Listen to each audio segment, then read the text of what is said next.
विष्णु, मेरे पास आओ बेटा। जी बाबूजी, मैं यहीं पर हूं, आपके पास। एक दिन तो सबको जाना है, मेरा भी वक्त आ गया है। लक्ष्मी, तुम भी मेरे पास आकर बैठो बेटी।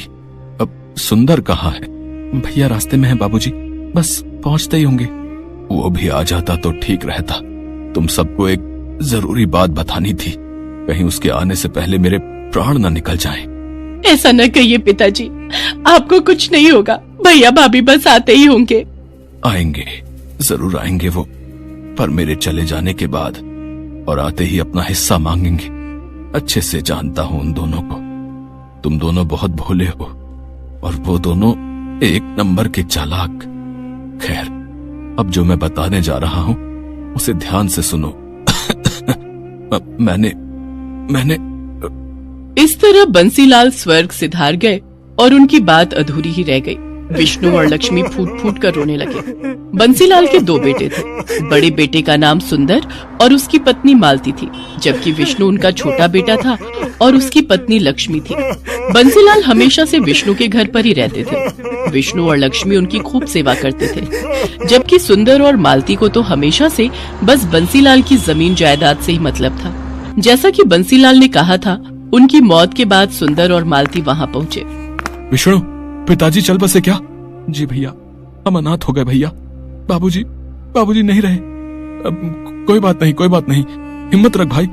अच्छा ये बता, पिताजी ने जाते हुए कुछ कहा क्या? नहीं तो मतलब, अरे वही अपनी जमीन या खेत के बारे में कुछ? नहीं भैया, इस बारे में तो कुछ नहीं कहा। हाँ तो ठीक है ना, आप दो ही भाई तो हो, आधी आधी बांट लो जमीन। भाभी, अभी अभी पिताजी का देहांत हुआ है, ये सब बातें बाद में भी तो हो सकती हैं। हाँ, तो मैं कौन सा बिल्कुल अभी कागज पत्तर मांग रही हूँ। सुंदर और मालती एक नंबर के लालची थे। सुंदर बहुत पहले ही पैसे कमाने के चक्कर में शहर चला गया था और शहर में रहकर उसने अच्छा खासा पैसा भी कमा लिया था, जबकि विष्णु सिर्फ इसलिए गांव में रहा ताकि वो अपने पिता की देखभाल कर सके और खेती बाड़ी संभाल सके। इस तरह से सुंदर के मुकाबले विष्णु हमेशा से ही गरीब ही रहा। लेकिन इस बात का न तो विष्णु को कोई अफसोस था और न ही उसकी पत्नी लक्ष्मी को। दोनों ने मिलकर बंसीलाल का बहुत अच्छे से ख्याल रखा और उन्हें कभी कोई कमी नहीं होने दी। जबकि अमीर होने के बावजूद सुंदर और उसकी पत्नी मालती एक नंबर के कंजूस और लालची थे। उन्होंने जीते जी तो कभी बंसीलाल की सुध नहीं ली, लेकिन अब उनके देहांत के बाद अपना हिस्सा मांगने जरूर पहुंच गए थे। विष्णु, अब तो सारे काम निपट गए हैं और मेरी छुट्टी भी खत्म होने वाली है। तो आओ, अब जरा बंटवारा कर लेते हैं। भैया, बंटवारा करना जरूरी है क्या? और नहीं तो क्या विष्णु भैया, आप तो रहते हो गांव में, अपनी जमीन की देखरेख कर ही लोगे, पर हम शहर से कहाँ आते रहेंगे बार बार? इतना टाइम थोड़ी ही होता है हमारे पास। अब बंटवारा हो जाए तो हम अपने हिस्से की जमीन बेचकर निश्चिंत हो जाए और फिर चले जाए वापस। भाभी, तो क्या गाँव से कोई नाता नहीं रखोगी अब यहाँ गांव में है ही क्या लक्ष्मी? पहले पिताजी थे तो फिर भी आना जाना हो जाता था, अब क्या ही करना है यहाँ आकर? मालती और सुंदर ने जिद ठान ली थी कि बंटवारा तो होकर रहेगा। और फिर बंटवारे से ठीक एक दिन पहले, सुनो जी। हाँ बताओ। मेरे पास एक कमाल का आइडिया है।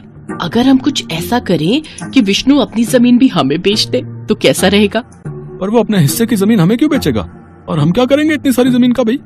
हम क्या करेंगे मतलब? अरे सारी जमीन बेच बाच कर शहर में बढ़िया घर और चमचमाती गाड़ी लेंगे, और क्या। पर ऐसा होगा कैसे भाई? मालती ने सुंदर को अपने दिमाग की सारी खुराफात बता दी। फिर अगले दिन सुंदर सुबह विष्णु से बोला, विष्णु, क्या कर रहे हो? खेत जा रहा हूँ भैया, बीज बोने हैं।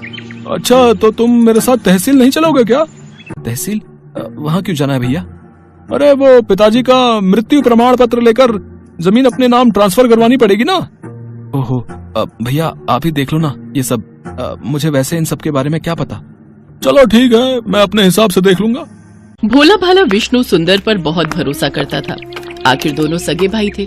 उधर मालती और सुंदर तो यही चाहते थे कि विष्णु उनके साथ ना जाए।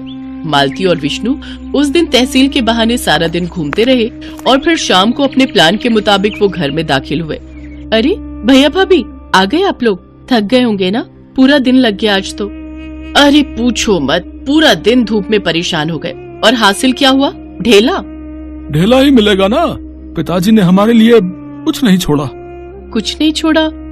मतलब पिताजी हमारे लिए इतनी सारी जमीन छोड़ तो गए हैं ना? अरे ये जमीन हमारी नहीं है लक्ष्मी।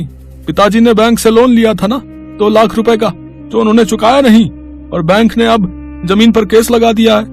तब तक उनको पैसा नहीं मिलेगा। जमीन हमारी तो क्या, किसी के भी नाम नहीं हो पाएगी।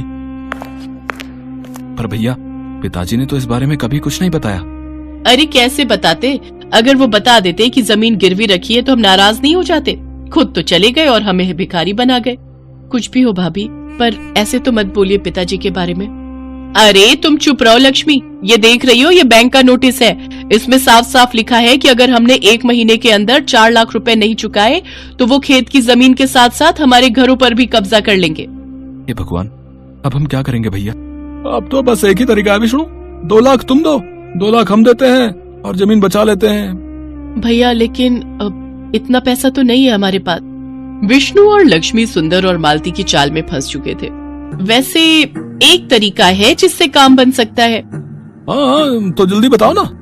अगर ये दोनों अपने हिस्से की जमीन बेच दें तो काम बन सकता है। पर हम जमीन कैसे बेच सकते हैं? आप ही ने तो बताया कि जमीन पर केस है।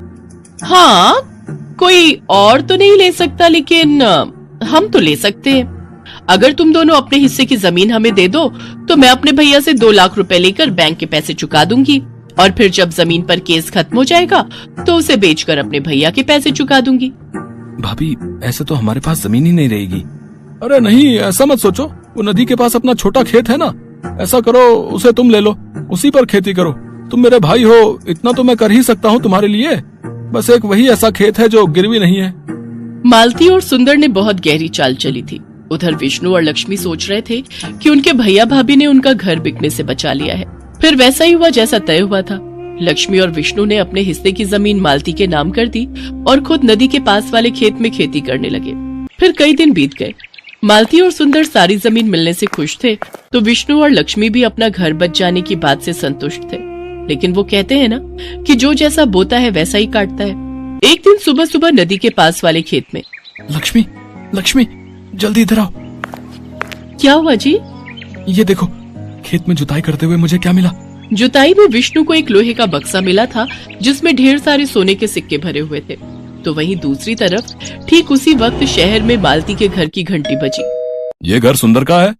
जी हाँ, आप कौन? हम लक्ष्मी सागर बैंक से आए हैं।